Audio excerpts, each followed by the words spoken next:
भाग्य और किस्मत आज का मेरा टॉपिक रहेगा। बहुत इंसान इस बात को कोसते रहते हैं कि भाग्य और किस्मत विधाता ने लिखा है, उसी के अकॉर्डिंग हमें मिलता है जो हमें मिलना होता है। भाग्य का लिखा कोई मिटा नहीं सकता और भाग्य में नहीं लिखा है तो कोई दिला नहीं सकता।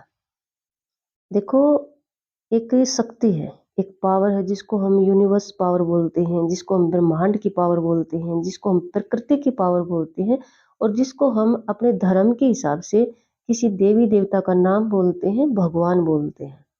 ये कुछ हद तक है, कुछ मैंने कहा कुछ हद तक। लेकिन जो सिर्फ भाग्य और किस्मत को दोष देते रहते हैं, उनके लिए मैं आपको बता दूं कि एक बार एक लड़का था, उसको पढ़ाई में बहुत ज़्यादा इंटरेस्ट था, वो पढ़ना चाहता था। तो उसके जो माँ-बाप ने उसके बारे में जब ज्योतिषी को दिखाया, पहले दिखाते थे भाई, पहले तो बहुत ज़्यादा मानते थे इस बात को। तो ज्योतिषी ने कहा है कि देखो, इसको कोई और काम सिखा सकते हो, इसकी किस्मत में पढ़ाई नहीं है। तो ज्योतिषी उसका हाथ देख के बोल रहा था। तो उसके माँ-बाप ने पूछा कि पंडित ध्यान से देखो, जो रेखा क्यों नहीं है, हम इसको पढ़ाना चाहते हैं और इसका पढ़ाई में इंटरेस्ट भी है। तो ज्योतिषी ने उनको हाथ दिखा के बोला कि देखो, भाग जो पढ़ाई की रेखा होती है ना, वो यहाँ पर होती है। जैसे किसी भी तरह से उसने हाथ पे निशान देकर बोला कि जो पढ़ाई की रेखा है वो इस जगह पे होनी चाहिए और वो इसके नहीं है। तो लड़के का तो बहुत इंटरेस्ट था, उठ के अंदर रसोई में जाता है और एक चाकू से वहां लाइन बना देता है। वे जो पढ़ाई की मना कर रहा था पंडित, वो लाइन बना के खून से लथपथ लेके हाथ बाहर निकलता है और कहता है कि देखो, मैंने वो लाइन बना दी है, अब मुझे भाग्य नहीं रोक सकता। और वो लड़का बाद में पढ़ लिख कर एक बड़ा ऑफिसर बनता है। ये सच है। देखो, भाग्य कुछ हद तक, मान मैं बता रही हूँ कि कोई पावर है, कुछ कर्मों का लेखा जोखा है, लेकिन कुछ करना अगर हम चाहते हैं मेहनत से, वो भाग्य पे नहीं छोड़ सकते, वो किस्मत नहीं कर सकते। करने से जो मेहनत से हम पा सकते हैं वो भाग्य नहीं है, वो हम वैसे ही कोसते रहते हैं। तो उस लड़के ने पंडित के बताने के बाद भी वो रेखा हासिल कर ली जो पंडित कह रहे थे कि तुम्हारे भाग्य में है ही नहीं। एक और बात बताती हूँ मैं आपको। एक राजा था, तो उसका ज्योतिषी, पहले राज दरबार के स्पेशल राज ज्योतिषी हुआ करते थे। तो उसने उसको बुलाया और कहा कि आप है ना मेरा भाग्य देखो और भाग्य में मेरी उम्र भी देखो। तो ज्योतिषी ने देखा, उसका बताया, कुछ भी आप बोलते ये करोगे वो करोगे, और फिर बोले कि महाराज, आपकी उम्र बहुत कम है। तो राजा ने पूछा कि, तो उन्होंने कहा कि आप 5 साल 10 दिन, इतनी जिंदगी आपकी बची हुई है। तो वहां राजा का जो राजकुमार था वो भी बैठा हुआ था। उसने कहा, पंडित महाराज, आप अपनी उम्र देख के बताना कितनी है। तो उसने कहा कि मेरी उम्र लंबी है महाराज, मैं अभी 52 साल और जीवित रहूंगा। तो उस राजकुमार ने खड़ा होके उसका सिर धड़ से अलग कर दिया। तो देखो, लेखा जो होता है ना, अगर लिख भाग्य में उसकी जिंदगी इतनी थी तो कोई मरने वाला पैदा हो ही नहीं सकता। गॉड के हिसाब से, भगवान के हिसाब से, किस्मत के हिसाब से ये बात तो समझ में आती है कि जितनी भी जिंदगी बची हुई है उसको कोई नहीं मार सकता, अगर किस्मत ही मायने रखती है। लेकिन देखो, दो ये जो समाज का हम देख रहे हैं भी, थोड़ा बहुत हमने पढ़ाई के बारे में, रियलिटी के बारे में, सामाजिक कार्यों के बारे में जो सुनते हैं देखते हैं, इससे ये बात समझ में आ रही है कि पूरी तरह से डिपेंड नहीं है विधाता का। हम ये बोल दें कि भी कोई विधाता ही हमारी किस्मत लिख के भेजता। किस्मत अपने कर्मों से बनाई जाती है और कुछ हद तक भी 10-20% ये बात है कर्मों की, काम की, मेहनत की, कि कई बार हमें वो चीज़, और वो भी कहीं न कहीं कमी रह जाती है, हमें मिल नहीं पाती है। लेकिन कुछ बातें ऐसी हैं, जैसे ज़िंदगी है, मौत है, या वही कुछ जैसे मतलब बच्चों का है, कुछ ऐसी चीज़ें हैं जो हमारे हाथ में नहीं है। इसको हम भाग्य कह सकते हैं, किस्मत कह सकते हैं। लेकिन काम करने से जो चीज़ प्राप्त की जा सकती है, वो की जा सकती है, बिल्कुल की जा सकती है। तो इससे से यही बात स्पष्ट हो रही है कि अगर पंडित की 52 साल उम्र थी, तो उसको मारने वाला कोई पैदा हो ही नहीं सकता बीच में। विधाता का लेखा ये है तो। और एक कहानी मैं आपको और सुनाती हूँ, अपने धार्मिक इतिहास से। एक बार एक इंसान भाग्य को बहुत कोसता था और उनके ना वसीयत बहुत बढ़िया थी, पेरेंट्स की जो उसके लिए छोड़ के गई थी, उनके बहुत सारा धन था। लेकिन वो इंसान काम नहीं करता था, या काम करता था तो सही प्लानिंग से नहीं करता था, सही तरीके से नहीं करता था, उसका लॉस ही होता चला गया। वो आलसी हो जाता था। तो फिर क्या हुआ कि वो भाग्य को कोसने लगा दिन रात। तो जो बात हमेशा हमारे मन पे रहेगी, तो वो कुछ वो कहते हैं ना कि सपने में भी वही दिखाई देती है। और कुछ भाई कुदरत ने भी उसको कुछ सिखाने की सोची। तो एक दिन उसको सपना आया कि एक आदमी के रूप में कोई इंसान उसके पास आया और उसको कहने लग गया कि आप मेरे को हमेशा क्यों कोसते हो? तो उस आदमी ने कहा, मैं आपको इसलिए कोसता हूँ क्योंकि मेरे पास सब कुछ था, लेकिन भाग्य की वजह से ही खत्म हो गया, किस्मत की वजह से ही खत्म हो गया, और किस्मत की वजह से ही मुझे कोई किसी भी काम में फायदा नहीं होता। तो उस आदमी ने कहा कि ऐसी कोई बात नहीं है। देखो, या तो आप काम करने में थोड़ी बहुत मिस्टेक करते होगे, कहीं न कहीं आपसे कोई कुछ मिस्टेक हो जाती होगी। कहीं न कहीं आपको वो प्लानिंग रह जाती होगी जो ज़रूरी होती होगी उस काम के लिए। कुछ तो फ़ॉल्ट रहता होगा। तो वो आदमी कहता कि नहीं, मेरा तो वो लॉस भी हो गया जो पेरेंट्स छोड़ के गए थे। तो वो जो भाग्यवान आदमी था उसने कहा कि कहीं न कहीं आपकी कमी रही होगी। लेकिन वो आदमी मानने के लिए तैयार ही नहीं था। तो उस भाग्यवान आदमी ने सपने में उसको कहा कि हिमालय की चोटी पर, उसने उस चोटी पर एक ऊँची पहाड़ी का नाम बताया कि उस पर भाग्य रहता, मैं रहता हूँ। अगर तू वहाँ मुझे मनाने के लिए आए, तो मैं वापस तेरी लाइफ में आ सकता हूँ। तो उस आदमी ने सुबह उठ के, बड़े बुजुर्ग थे, अपना सपना उनको बताया। उसने कहा हिमालय की जो ऊँची चोटी है, वहाँ है सच में ऐसी चोटी? उसने नाम बताया उस जगह का। तो भी बड़े बुजुर्गों ने कहा कि हाँ, ये जगह हमने सुनी हुई है। फिर भी उसने 1-2 जो विद्वान आदमी था, वहाँ से भी सर्च किया। तो लास्ट में पता चला सच में वहाँ ऐसी जगह है। फिर उसको विश्वास हो गया, अगर जगह है, तो वहाँ पर भाग्य भी मिलेगा। और ऐसा सोचकर वह आदमी भाग्य को मनाने के लिए निकल पड़ता है। जब वो हिमालय में एंट्री करता है, तो एक पहाड़ की चोटी पर उसको एक शेर दिखाई देता है। वो डर जाता है। शेर को देखता है, शेर के पंजे में चोट लगी हुई थी। शेर से चला नहीं जा रहा था और वैसे भी बूढ़ा ही था। तो जब वो डरता-डरता उसके पास से निकला, तो शेर ने कहा कि देखो, मैं आपका आपका कुछ नुकसान तो नहीं कर सकता क्योंकि मैं तो खुद ही हर्ट हुआ बैठा हूँ, मतलब मैं घायल हूँ, मुझे तो चोट लगी हुई है। लेकिन तुम मेरी हेल्प कर सकते हो। तो उस इंसान ने कहा, क्या? कि पहले तुम ये बताओ तुम कहाँ जा रहे हो? उसने कहा कि मेरा तो भाग्य रूठ गया है और वहाँ बैठा हुआ उसको मनाने जा रहा हूँ। तो शेर ने कहा कि ठीक है, बस मेरी तो तुम्हारे भाग्य से एक बात पूछ लेना कि मैं ठीक कब होऊँगा? उसने कहा ठीक है, ये तो कोई बड़ा क्वेश्चन नहीं है, मैं पूछ लूँगा। ये कहकर वह आगे बढ़ गया। जब थोड़ी-सी दूर और चला गया, तो उसने देखा कि एक माली ऐसे उदास बैठा हुआ था। उसके पास बाग भी लगा हुआ था, हरा-भरा सुंदर बाग था। तो उसने कहा, "भई माली, आप उदास क्यों बैठे हो? आपका तो बाग भी बहुत सुंदर है।" तो माली ने कहा, "बाग तो सुंदर है, फल भी बहुत अच्छे लगते हैं, लेकिन तुम फल खा के देखो।" उसने एक फल खाकर देखा, तो फल बहुत ही ज़्यादा कड़वा था। उसने दूसरा खाया, दूसरा भी कड़वा था। उसने कहा, "ये क्या बात है? कि पता नहीं, मैं इतनी मेहनत करता हूँ और भई जो ये फल भी अच्छे लगते हैं, बस हर फल कड़वा होता है।" तो वो बोला, "भई ये तो बहुत बुरी बात है।" वो आज जाने लग गया, तो उसने माली ने पूछ लिया, "तुम कहाँ जा रहे हो?" कि मेरा ना भाग्य रूठ गया है और वो वहाँ बैठा हुआ है, मैं उसको मनाने जा रहा हूँ। उसने कहा, "अभी भाग्य तो भाग्य होता है, भगवान के बराबर होता है। आप मेरे बाग का उनसे प्रश्न पूछना कि मेरे बाग के फल कड़वे क्यों हैं? ये मीठे कब होंगे? तो उसने कहा, ये भी कोई बड़ा क्वेश्चन नहीं है, पूछ लूँगा। भई वो आगे बढ़ जाता है।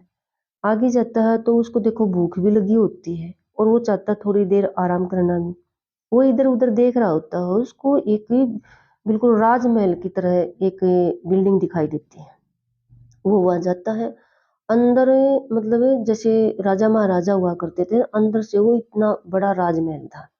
ऐसे ही राजमहलों की तरह उसकी सुंदरता थी। तो वहाँ देखता है कि वो सब उदास थे। वहाँ आदमी मिले उसको जैसे बहुत सारे औरत भी थी, आदमी भी थे, सब उदास फेस किए हुए थे। उसने एक औरत से पूछा कि माई आप सब इतने उदास क्यों हो? तो उसने क्या कहा, क्या बताऊँ बेटा, यहाँ राजा की जो लड़की है ना, वो बहुत ज़्यादा बीमार है। वो हमेशा बीमार रहती है और वो ठीक भी नहीं हो रही है। बस उदासी ही छा गई है राजमहल में। तो उसने कहा, ये भी बहुत बुरी बात है। तो उसने कहा, एक बार मैं देखना चाहूँगा उसको। तो वो जो औरत थी, वो उस राजकुमारी के पास लेके जाती है। वो सच में भई बहुत ज़्यादा सुंदर थी, लेकिन उदास थी, बीमार थी और बीमारी की वजह से बिल्कुल ऐसी लग रही थी कि भई ये बहुत ज़्यादा कमज़ोर हो गई है। सब डरे हुए थे कि उसकी डेथ ना हो जाए। तो जब वो जाने लग गया, तो उस औरत ने पूछा, बेटा तुम कहाँ जा रहे हो? तो उसने कहा, मेरा तो भाग्य रुस गया है और उस चोटी पे बैठा हुआ है, मैं तो अपने भाग्य को मनाने जा रहा हूँ। उस औरत ने कहा कि देखो जा तो रहे हो, हमारी राजकुमारी के लिए पूछ लेना भी, अगर इसका कोई इलाज हो। भाग्य तो भगवान बराबर होता है, आपके साथ आए मनाने से या ना आए, लेकिन ये क्वेश्चन ज़रूर पूछ के आना। उसने कहा, ठीक है माई, ये भी मैं ज़रूर पूछ लूँगा। भई और आगे बढ़ जाता है। सच में ही हिमालय की ऊँची पहाड़ी पर उसको वैसा व्यक्ति दिखाई देता है जैसा उसने सपने में देखा था। उसका तो खुशी का ठिकाना नहीं रहता। जाकर उसके पैरों में गिर जाता है। आँखें बंद किए हुए एक बाबा के भेष में जो आदमी बैठा था, वो आँखें खोलता है। तो वो कहता है कि भई तुम आ गए? तो वो कहता, आप मुझे जानते हो? कि हाँ, आप जब भाग्य को इतना कोस रहे थे, जिसमें मेरी कोई गलती नहीं है, इसलिए मैंने ही आपको बुलाया, सपने में आकर। तो उसने कहा कि ठीक है, आप चलो मेरे साथ। कहा, क्यों नहीं? इतनी मेहनत से आप इतनी दूर मुझे मनाने आए हो, मेरे बुलाने से आए हो, तो मैं आपके साथ ज़रूर चलूँगा। चलो तुम, मैं तुम्हारे पीछे-पीछे आ रहा हूँ। तो वो चल पड़ता है। उसने पीछे मुड़ के देखा तो कुछ दिखाई नहीं दे रहा, तो वापस जाता है कि भगवान मुझे आप दिखाई नहीं दे रहे। तो भाग्य ने कहा, मैं दिखाई नहीं दूँगा, लेकिन मैं आ रहा हूँ, चलो। चल पड़ता है। ऐसे ही वापस आया तो भी उसने नहीं, इससे पहले वो वापस मुड़ के तीनों प्रश्न पुट करता वहाँ पर। पहले शेर वाला रखता है, तो शेर वाले में भाग्य कहता है कि देखो, वो किसी मूर्ख आदमी का सिर खा लेगा, तब जाके ठीक होगा। दूसरा प्रश्न पुट करता है कि महाराज, उस माली का जो है उसके कब मीठे फल लगेंगे? तो भाग्य कहता है कि जहाँ पर वो पानी देने का उसने समाधान किया हुआ है, प्रबंध किया हुआ है, उसके नीचे सोने का खजाना है। तो वो ना सोने का खजाना निकाल ले तो पानी मीठा हो जाएगा और उसके फल मीठे हो जाएँगे। वो बोला ठीक है। फिर उसने कहा, महाराज एक राजकुमारी, रास्ते में एक राजमहल मिला, उसमें एक राजकुमारी बहुत ज़्यादा बीमार है, उसका कोई इलाज बताओ। तो भाग्य ने कहा कि देखो, उसको जो है, अगर कोई एक अच्छा इंसान मिल जाए, वो शादी कर ले। कहने का मतलब ये है कि वो शादी करने के बाद ही वो ठीक हो जाएगी। वो बोला ठीक है। तो ऐसा सुन के वो चल पड़ता है। पीछे मुड़ के देखता है, दिखाई नहीं देता। भाग्य फिर पूछ लेता तो वो कहता, मैं दिखाई नहीं दूँगा, आपके साथ हूँ, चलो आगे, आगे। तो सबसे पहले राजमहल आता है, तो अंदर जाता है तो बताता है उसको, वो औरत मिल जाती है कि माई, इनकी शादी करवा दो। ये जिस लड़के से इनकी शादी होगी, उस लड़के के साथ शादी होते ही इनका जो ये बीमारी ठीक हो जाएगी। इनके जो ये बिल्कुल ठीक हो जाएँगे, ऐसा भाग्य ने बोला है। तो लड़का कौन इससे शादी करेगा, ये प्रॉब्लम थी उनके लिए। तो उस माई ने झट से जाके राजा को ये खबर दी और राजा ने प्रस्ताव रख दिया उन्हीं के सामने कि आप मेरी बेटी से शादी कर लो, देखो मेरा कोई भी बेटा नहीं है, सारा राजमहल आपका ही होगा। उसने कहा नहीं, उसके अंदर तो ये था ना, मेरा तो भाग्य आ रहा साथ में। फिर वो आगे मना करके आगे निकल आता है, माली मिलता है, माली को बता देता है ये बात। माली कहता है देखो तू मेरे पास से इतना बढ़िया सॉल्यूशन लेके आया है, मैं खुदाई करता हूँ, जो सोना निकलेगा ना उसका कुछ पार्ट तू भी ले जाना, क्योंकि भाई तू मेरे लिए इतना बड़ा समाधान लेके आया है, और कुछ हिस्सा तुम लेके चले जाना, तुम्हारे काम आएगा। तो जल्दी में था, अभी मेरे तो पीछे भाग गया आ रहा है। बोला नहीं। भाई फिर शेर आ जाता है, शेर आ जाता तो शेर को पास जाके बताता, पूरा भरोसा हो जाता है कि ये मेरे को तो खाएगा नहीं, मैं तो इसका सोल्यूशन लेके आया हूँ। शेर को बोला कि आपको उससे पहले शेर ने पूछा कि आपका काम हो गया, तो बता देता, सारी बात बता देता है कि हाँ मेरा काम हो गया, भाग्य मेरे साथ आ रहे हैं, दिखाई नहीं दे रहे हैं, और इस तरह से मैं 2 सॉल्यूशन और करके आया। फिर शेर ने पूछा मेरा सॉल्यूशन क्या है? कि तू किसी मूर्ख की खोपड़ी खा ले। शेर ने झट से उसको पकड़ा और खा गया। कि तेरे से बड़ा मूर्ख कौन होगा? शेर ने ऐसा क्यों कहा और उसको क्यों खा लिया, आप समझ ही गए होंगे। देखो, जब भाग्य ने ये कह दिया था कि मैं दिखाई नहीं दूंगा, वो तब भी ये नहीं समझा भी चल तेरे ऊपर सिर पे हाथ हो गया, आशीर्वाद हो गया है किसी ब्रह्म शक्ति का, तो भाग्य ने ये भी बता दिया मैं दिखाई नहीं दूंगा। सारे काम तेरे अकॉर्डिंग तेरे फेवर में होते जा रहे हैं। धन की कमी थी, धन ही धन मिल रहा था हर जगह पे, फिर भी उसको समझ में नहीं आई। तो भाई वो मूर्ख ही था, उसकी मौत थी वहां पर। ये भाग्य किस्मत, ये किस्मत जो था, ये मैं बताया कि जन्म मौत तो कुछ इसके अकॉर्डिंग हो सकती है, भाग्य के अकॉर्डिंग। बाकी मेहनत से जो काम किया जाता है वो किस्मत और भाग्य पे नहीं होता। देखो उसको ये जो ये स्टोरी मैंने आपको बताई, इससे सबसे ज्यादा समझने वाली बात ये है कि कई बार टाइम ऐसा आ जाता है कि काम हमारे अकॉर्डिंग नहीं होते। हम कह देते हैं टाइम बुरा चल रहा, होता कई बार। लेकिन कई बार जब टाइम अच्छा आता है, उसको बोलते हैं, जो भाग्य का नाम दे रहे हैं ना, इसको बोलते हैं लाइफ का चांस, लाइफ में मौका। और वही मिलता है, किसी को प्रेयर करने से मिल जाता है। जैसे ये प्रेयर की करता था, सुबह शाम उसको कोसता भी था और प्रेयर भी मतलब रखता था अपने मन में। किसी को भाई दिमाग से काम करने में, थोड़ा बहुत सोच विचार करने में आ जाता है। किसी को टाइम देता भी है, जिसको मैं बोल रही हूँ कि 10-20% किस्मत भी होती है। तो इसको भाग्य जो है ना, जिसको भाग्य और किस्मत का हम नाम दे रहे हैं, ये होता है लाइफ का चांस, जैसे उस इंसान को मिल रहा था। लेकिन वो मूर्ख कह रहा था कि भाग्य आ रहा, कि भाग्य कैसे आएगा? भाग्य कोई एक आदमी के रूप में आके बैठेगा या बहुत सारी धन दौलत लेके आएगा? भाग्य का, किस्मत का मतलब यही है कि लाइफ कई बार हमें चांस देती है, उस चांस चांस को परखना ही समझदार है। लाइफ कई बार हमें मौका देती है, वही होता है भाग्य, और उसको समझना ही समझदार है। देखो इस कहानी से ये बात स्पष्ट है। और दूसरा भाई, कर्म जो मेहनत से काम किया जा सकता है, उसका कोई भाग्य नहीं होता, वो सिर्फ मेहनत होती है। 10-20% परमात्मा के अकॉर्डिंग होता है, और बाकी तो सब मेहनत के कारण ही होता, कुछ समझ के कारण, कुछ मौके और चांस के कारण, और भाई कुछ डिपेंड करता है हमारी जैसी प्लानिंग है, हमारी मोस्टली मेहनत। तो यहाँ सीखने के लिए मैसेज सिर्फ यही है कि भाग्य और किस्मत के भरोसे ना बैठें। भाग्य और किस्मत लाइफ का चांस होता है। जब भी लाइफ में फील करो कि कुदरत ने, ब्रह्मांड ने मौका दिया है, वही भाग्य होता है। और उस चांस को समझ के एक्शन ले लेना ही समझदारी होता है। उसका फायदा उठाना ही भाग्य को अपने अकॉर्डिंग कर लेना होता है।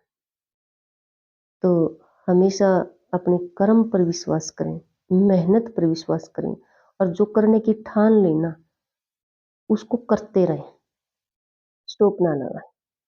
जब उसको करते रहेंगे ना हम लगातार, तो वो हमें मिल ही जाता है। ये बिल्कुल सच्चाई है।